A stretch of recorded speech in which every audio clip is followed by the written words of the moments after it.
النهاردة هنتكلم عن موضوع أكيد جربتوه قبل كده، وهو الغيرة. الغيرة دي بقى ممكن تكون بين أصحاب، بين إخوات، في الشغل، أو في علاقات عاطفية. ساعات بتبان بريئة وطبيعية، وساعات تتحول لسم تدمر العلاقة والإنسان نفسه. تعالوا نفهم يعني إيه غيرة، أسبابها وأشكالها، وإزاي نتعامل معاها. أول حاجة، إيه هي الغيرة؟ الغيرة هو شعور داخلي بيحصل لما نحس ان في حاجة او حد بنحبه ممكن يروح مننا او يتهدد. ممكن يكون خوف من الخسارة او مقارنة نفسنا بيه حوالينا.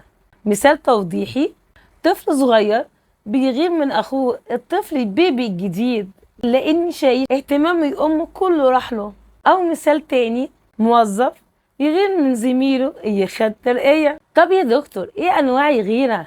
أول نوع غيرة طبيعية، دي موجودة عند كل البشر وبتظهر في مواقف معينة. مثال توضيحي، لو بتحب حد طبيعي تقلق عليه وتغير عليه.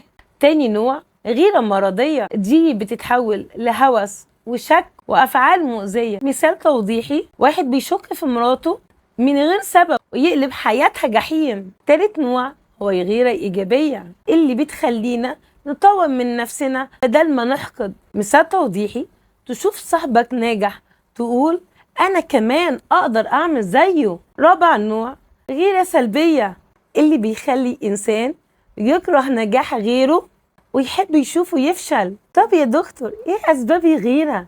أول سبب ضعف الثقة في النفس. بالمناسبة احنا اتكلمنا عن الثقة بالنفس في حلقة، هسيب لكم اللينك بتاعها في الكومنتات.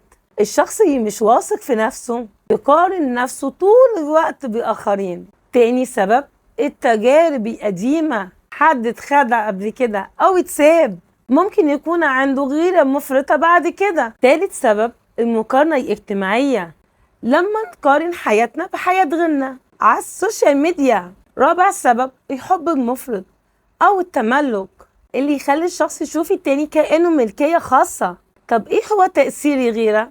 بصوا على الشخص، بتخليه عايش في قلق وتوتر أو انعدام راحة. طب وعلى العلاقات، الغيرة المبالغ فيها ممكن تدمر أي علاقة حتى لو كانت قوية. طب على المجتمع، لما الغيرة تتحول لحقد ممكن تولد عدوان أو مشاكل كبيرة. مثال توضيحي، موظف يغير من زميله فيبدأ ينشر أكاذيب عنه عشان يوقعوا. طب يا دكتور، ازاي هتعامل مع الغيرة؟ اول حاجة اعترف بيها.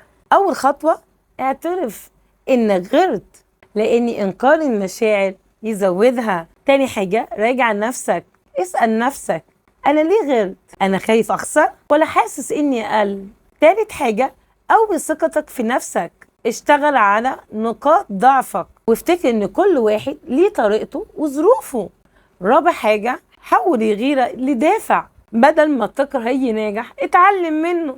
خامس حاجة، اتكلم بهدوء في علاقات، قول لشريكك إنك غيرت لكن من غير لوم أو اتهام. مثال توضيحي، أنا حسيت بغيرة لما كنت مركز مع شغلك أكتر مني، محتاج وقت أكتر. سادس حاجة، قلل المقارنة. السوشيال ميديا تزود الغيرة جدا، كذا مرة أقول لكم قارن نفسك بنفسك مش بالآخرين. الخلاصة، الغيرة في حد ذاتها مش وحشة، بالعكس هو شعور طبيعي.